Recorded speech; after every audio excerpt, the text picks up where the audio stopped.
Hey guys, so today is my Esvina hairbrush straightener review. Now, what I like about this hairbrush is it's a straightener first of all. Second of all, it has extremely stiff, hard bristles and they're very nice. The straightener heats up within like 10 seconds. It says it's like a 90 seconds, I believe, on the pamphlet, but it takes 10 seconds. When it's plugged in and hot and you go like this, you don't really feel the heat doesn't burn.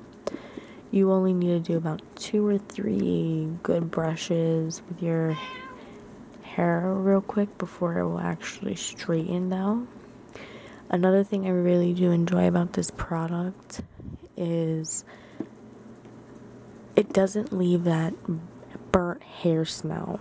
Like when I'm done using this, it doesn't leave my hair smelling nasty and burnt.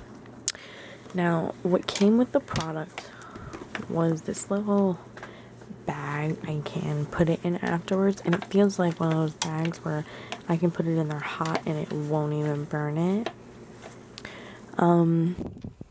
So all around, I would rate this product a 10 out of 10. I think it's an extremely unique idea, and I think it's easy and accessible, and you know, it's easy to travel with. Actually, it's very easy to travel with considering it does come with this bag. I will link the Amazon link in the description on where you can get it on Amazon and how much it will be. So please comment, like, and subscribe. And if you have one of these hairbrushes, can you please explain to me what's inside? It comes with these 2 little things and then this little brush like thing. So if you could just comment and explain to me what those are, that'll help me out because I'm very curious in it. I will be having some freebie videos up in the next couple of weeks, so please expect that. Have a good day.